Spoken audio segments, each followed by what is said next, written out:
Never give up hope. Keep your head up high through dark nights. Have high hopes, have high dreams. Never let them fade in the storm. Don't be afraid.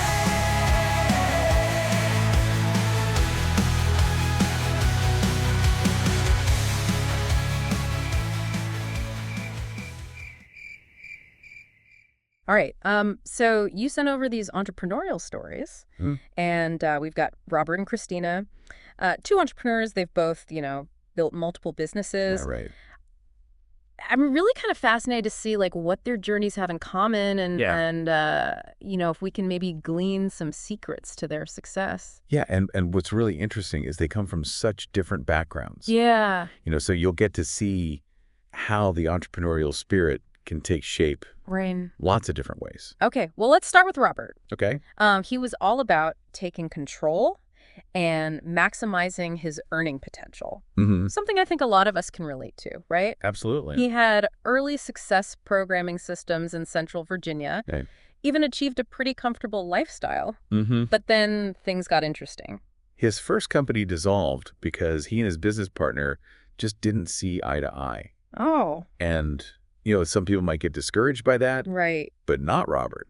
He actually moved to Brazil to start fresh. That's a pretty bold move. It is. Like, makes you wonder if he had any connections there or Yeah. just took a leap of faith. Right.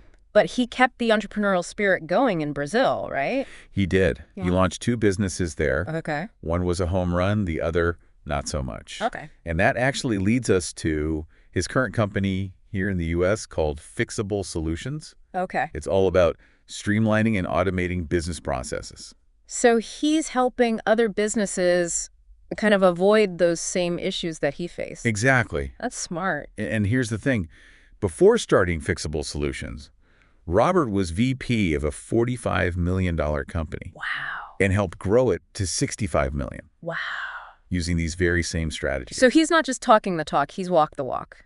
That definitely adds a lot of credibility, don't you Oh, think? absolutely. Now, Christina's story is totally different. Totally. She was a writer for 28 years before jumping into the world of entrepreneurship. Which just goes to show there's no set timeline for starting a business. Right. What stands out to you in Christina's story? Well, she worked with this successful entrepreneur named David Jennings. Okay. That sounds like a great mentorship opportunity. Yeah. And get this, she's got over 4.6 million views on her articles. Wow. And a whopping 10 million on Quora. That's amazing. Talk about building a platform. It's a perfect example of how content creation and personal branding can lead to opportunities. Yeah. Think about how you're building your own online presence.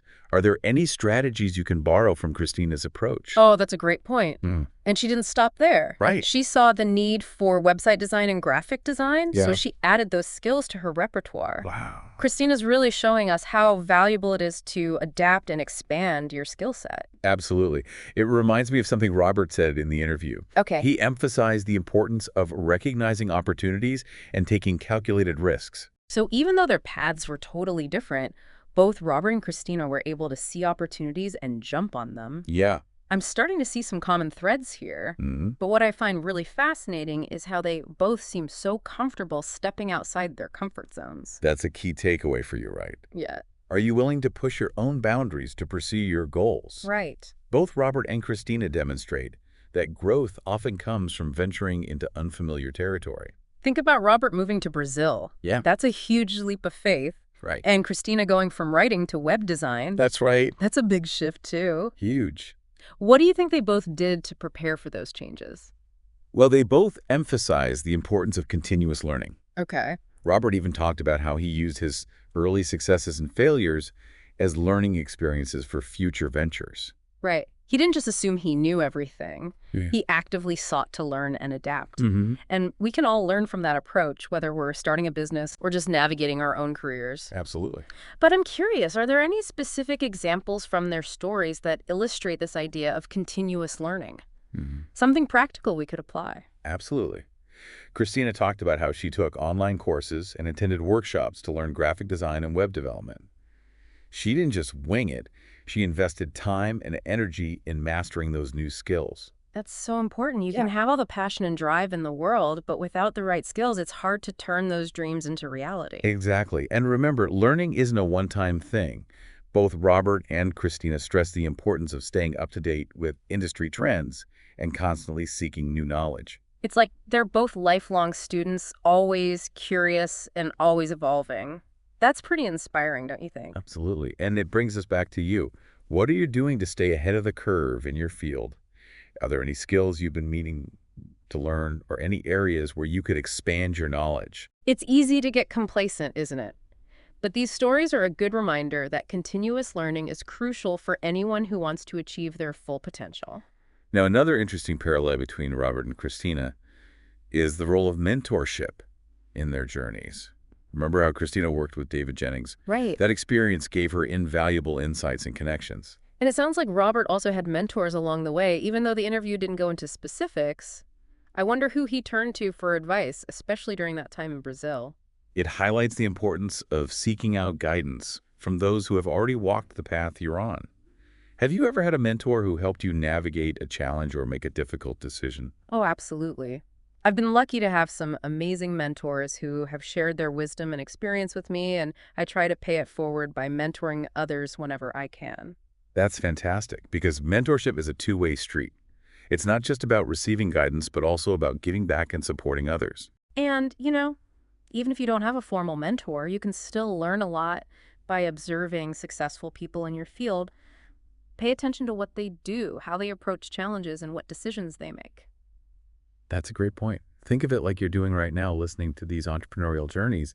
You're extracting insights and lessons that you can apply to your own life. Exactly. It's like having virtual mentors, right? We're getting a glimpse into their mindset, their strategies, and their resilience. And that brings us to a crucial question for you. What are your entrepreneurial aspirations? Do you have a business idea you've been dreaming of launching or a passion project you'd love to turn into something more? It's time to get personal. What's holding you back? Maybe it's fear of failure, maybe it's lack of resources, or maybe it's just not knowing where to start. Well, both Robert and Christina's stories offer some valuable insights. Remember, they both faced setbacks and challenges, but they didn't let that stop them. They embraced the ups and downs as part of the journey, and they were constantly learning and adapting along the way. And, they didn't just focus on making money, they were passionate about solving problems and making a difference. That's a key ingredient for entrepreneurial success, isn't it? It's about aligning your passion with a purpose that resonates with you. So if you're feeling stuck or unsure about your next steps, think about what truly excites you.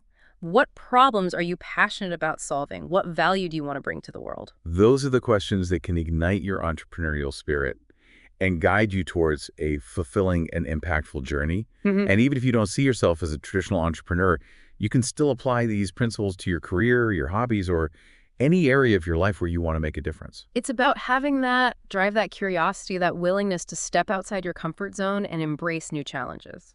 So as we wrap up this deep dive, let's leave you with a final thought.